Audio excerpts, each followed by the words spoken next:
श्रीमद् भगवद गीता यथारूप अनुवाद एवं तात्पर्य श्रील एसी भक्ति वेदांत स्वामी प्रभुपाद। अध्याय 1 कुरुक्षेत्र के युद्ध स्थल में सैन्य निरीक्षण।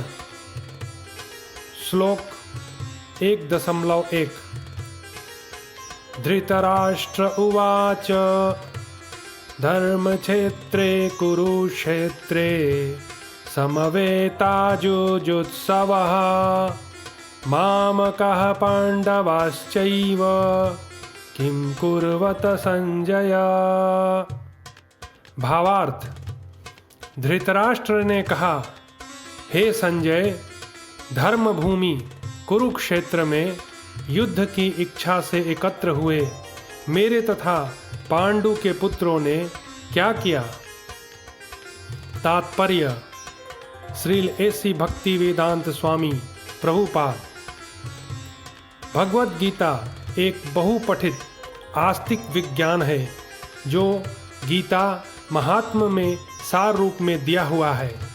इसमें यह उल्लेख है कि मनुष्य को चाहिए कि वह श्री कृष्ण के भक्त की सहायता से संवीक्षण करते हुए भगवद गीता का अध्ययन करे और स्वार्थ प्रेरित व्याख्याओं के बिना उसे समझने का प्रयास करे।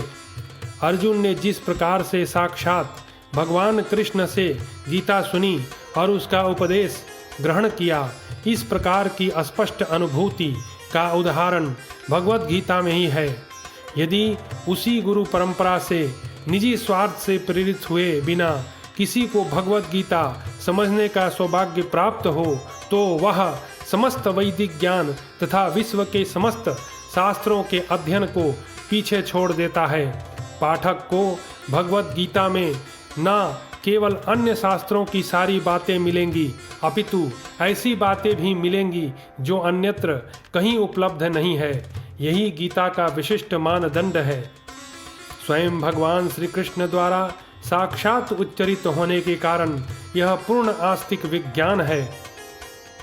महाभारत में वर्णित धृतराष्ट्र तथा संजय की वार्ताएं इस महान दर्शन के मूल सिद्धांत का कार्य करती हैं। माना जाता है कि इस दर्शन की प्रस्तुति कुरुक्षेत्र के युद्ध स्थल में हुई, जो वैदिक युग से पवित्र तीर्थ स्थल रहा है। इसका प्रवचन भगवान द्वारा मानव जाति के पथ प्रदर्शन हेतु तब किया गया जब वे इस लोक में स्वयं उपस्थित थे। धर्मक्षेत्र शब्द सार्थक है क्योंकि कुरुक्षेत्र के युद्ध स्थल में अर्जुन के पक्ष में श्री भगवान स्वयं उपस्थित थे। कौरवों का पिता धृतराष्ट्र अपने पुत्रों की विजय की संभावना के विषय में अत्यधिक संदिग्ध था। अतः इसी संदेह के कारण उसने अपने सचिव से पूछा। उन्होंने क्या किया? वह आश्वस्त था कि उसके पुत्र तथा उसके छोटे भाई पांडु के पुत्र कुरुक्षेत्र की युद्ध भूमि में निर्णयात्मक संग्राम के लिए एकत्र हुए हैं। फिर भी उसकी जिज्ञासा सार्थक है। वह नहीं चाहता था कि भाइयों में कोई समझौता हो, अतः वह युद्ध भूमि में अपने पुत्रों की नियति भाग्य के विषय में आश्वस्त होना चाह रहा था। चूँकि इस युद्ध को कुरुक्षेत्र में लड़ा जाना था, जिसका उल्लेख वेदों में स्वर्ग के निवासियों के लिए भी तीर्थ स्थल के रूप में हुआ है। अतः धृतराष्ट्र अत्यंत भयभीत था कि इस पवित्र स्थल का युद्ध के परिणाम पर ना जाने कैसा प्रभाव पड़े। उसे भली भांति ज्ञात था कि इसका प्रभाव अर्जुन तथा पांडु के अन्य पुत्रों पर अत्यंत अनुकूल पड़ेगा, क्योंकि स्वभाव से वे सभी पुण्यात्मा थे। संजय श्री व्यास का शिष्य था, अतः उनकी कृपा से संजय धृतराष्ट्र ने उससे युद्ध स्थल की स्थिति के विषय में पूछा।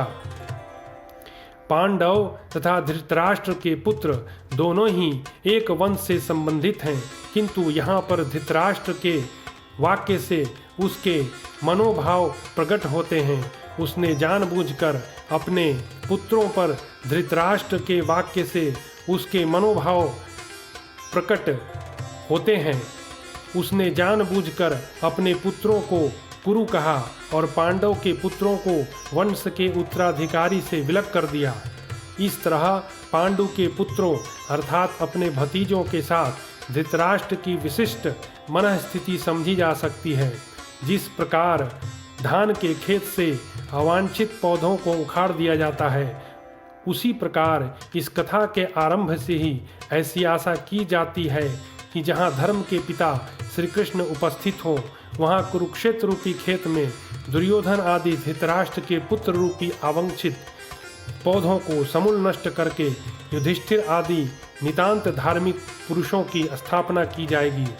यहाँ धर्म क्षेत्रे तथा कुरुक्षेत्रे शब्दों की उनकी ऐतिहासिक तथा वैदिक महत्ता के अतिरिक्त यही सार्थकता है।